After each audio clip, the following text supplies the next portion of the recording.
नमस्कार, फिनिक्स एज्युकेअरमध्ये तुमचं स्वागत आहे. 10वी महाराष्ट्र बोर्डची जी परीक्षा मार्चमध्ये होणार आहे, त्या परीक्षेसाठी कोणकोणते महत्त्वाचे प्रश्न असू शकतात, बोर्डाकडून कोणते प्रश्न येऊ शकतात, हे आपण आता बघणार आहोत.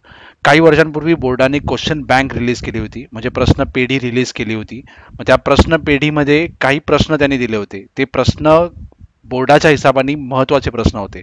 मग आता बघा, हे प्रश्न तर जुने आहेत, पण आपण आता समजा जर तुम्हाला ही क्वेश्चन बँक बघायची असेल तर त्यासाठी तुम्हाला काय करायचं आहे, एक वेबसाईट आहे maa.ac.in. या वेबसाईटवरती तुम्हाला जायचं आहे. इकडे गेलात तरी महाराष्ट्र बोर्डची वेबसाईट आहे. त्यानंतर इकडे गेलात तुम्ही, इकडे तुम्हाला दिसतंय प्रश्न पेढी. तर प्रश्न पेढीत जर तुम्ही गेलात तर 2021 आणि 2022, मग हे 2-3 वर्षापूर्वी महाराष्ट्र बोर्डनी क्वेश्चन बँक दिली होती. म्हणजे जेव्हा कोविडचा काळ होता त्यावेळी त्यांनी क्वेश्चन बँक दिली होती, ठीक आहे, किंवा प्रश्नपेढी दिली होती.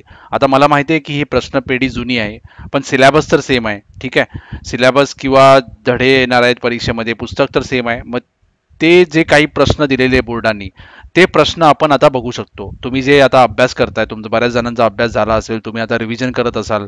मग जेव्हा जेव्हा तुम्ही रिव्हिजन कराल त्यासाठी त्यावेळेस काय करा, हे क्वेश्चन जे आहेत किंवा जे प्रश्न दिलेले आहेत ते प्रश्न बघा. तुम्हाला अंदाज येईल की बोर्डाकडून कशा प्रकारचे प्रश्न विचारले जातात. पूर्व परीक्षा किंवा ज्या पूर्वीच्या वर्षीच्या ज्या प्रश्नपत्रिका आहेत त्या पण बघा. आता जर तुम्हाला प्रश्नपत्रिका किंवा ज्या प्रश्नपेढी बघायची असेल, आता जर प्रश्नपेढी बघायची असेल तर त्यासाठी तुम्हाला काय करायचं आहे, पहिले ह्या वेबसाईटवर जायचं आहे maa.ac.in. त्यानंतर प्रश्नपेढीमध्ये जायचं आहे. इथे हे तुम्ही मोबाईलमध्ये पण ओपन करू शकता, यासाठी कम्प्युटरची गरज आहे असं काही नाही आहे. त्यानंतर तुम्हाला जायचं आहे प्रश्नपेढीमध्ये. प्रश्नपेढीमध्ये जर तुम्ही गेलात तर इकडे प्रश्नपेढी 2024-25 आहे, तर इकडे जास्त काही दिलेलं नाही आहे. आपल्याला जायचं आहे 2021-22 किंवा 22-23 मध्ये. समजा मी 2022-23 मध्ये गेलो, ठीक आहे. मग त्यानंतर तिकडे बघा, इयत्ता 10वी प्रश्नपेढी, इयत्ता 12वी प्रश्नपेढी. आता इयत्ता 10वी मध्ये मी गेलो, तिकडे बघा तुम्हाला मराठी मीडियम आणि इंग्लिश मीडियम दोन्ही मीडियमसाठी त्यांनी क्वेश्चन पेपर दिले होते. आता मला समजा भूगोलमध्ये जायचं आहे, मराठी मीडियमच्या भूगोलमध्ये जायचं आहे, तर मी काय करणार, इकडे बघा भूगोलचं ऑप्शन नाही आहे. म्हणजे काही प्रश्नपेढी त्यांनी दिली होती, काही प्रश्नपेढी त्यांनी दिली नव्हती, ठीक आहे. समजा आता इतिहास आणि राज्यशास्त्रामध्ये मी गेलो, तर मी इकडे जाणार, डाउनलोडवरती क्लिक करायचं. डाउनलोडवरती क्लिक केलं की तुम्हाला हे ओपन होतं, ठीक आहे. तुम्ही मोबाईलमधून जर गेलात तरी पण तसंच करायचं आहे.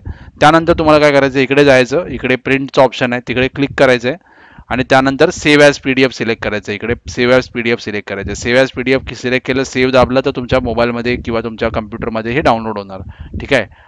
हे डाउनलोड केल्यानंतर तुम्ही ते बघू शकता किंवा त्याची प्रिंट काढू शकता. प्रिंट काढायची गरज नाही, तुमच्या मोबाईलमध्ये घ्या.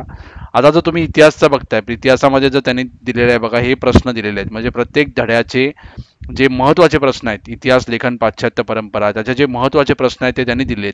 आता तुम्ही सराव म्हणून हे सॉल्व करू शकता किंवा हे बघू शकता, जेणेकरून तुम्हाला समजेल की तुमचा अभ्यास किती झालेला आहे, ठीक आहे. तसंच तुम्ही जर गेला तर विज्ञानसाठी किंवा गणितासाठी कुमार भारती किंवा इंग्रजी ह्याच्यासाठी तुम्हाला प्रश्न दिलेले आहेत. आता मी समजा जातोय 2021 मध्ये, ठीक आहे, सॉरी, हां, 2021 मध्ये जर मी गेलो, तेव्हा इकडे गेलो, इयत्ता 10वी प्रश्नपेढी. ह्याच्यामध्ये जेव्हा मी जाणार त्यामध्ये बघा तुम्हाला बाकी सर्व विषयांचं दिलेलं आहे. म्हणजे समजा भूगोलचं दिलेलं आहे. भूगोलमध्ये मी जर गेलो, इकडे डाउनलोडवरती क्लिक केला, डाउनलोडवरती क्लिक केल्यानंतर बघा हे कम्प्युटर आहे म्हणून डायरेक्ट ओपन होत आहे. तर तिकडे तुम्ही जर खाली गेलात तर बघा, ह्यांनी अचूक पर्याय निवडून विधाने पूर्ण करा, असे तुम्हाला जवळजवळ 20-25 प्रश्न दिलेले आहेत. मग हे सर्व प्रश्न जर तुम्ही बघितले किंवा हे 25 प्रश्न आहेत, हे प्रश्न जेव्हा बघितले, आणि चान्सेस आहेत की यापैकी काही प्रश्न परीक्षेत येऊ शकतात. जर नाही आले तरी पण तुमचा सराव होणार आहे. मग सराव किती झालाय तुमचा, परीक्षाचा अभ्यास किती झालाय किंवा तुमचा तुम्ही कुठे आहात हे जर बघायचं असेल तर ही प्रश्नपत्रिका सोडवणं किंवा प्रश्नपेढी हे सोडवणं किंवा बघणं खूप गरजेचं आहे. की मला असं वाटतं की ही प्रश्नपेढी तुम्ही एकदा तरी सोडवली पाहिजे. जर हे सोडवली तर तुम्हाला अंदाज येईल की तुमचा अभ्यास किती झाला आहे. मला आशा आहे की हा व्हिडिओ तुम्हाला आवडला असेल. जर व्हिडिओ आवडला असेल किंवा तुम्हाला असेच जर व्हिडिओ पाहिजे असतील तर चॅनलला सबस्क्राईब करा आणि तुम्हाला काही डाऊट असेल तर मला कमेंटमध्ये सांगा. व्हिडिओ बघितल्याबद्दल धन्यवाद.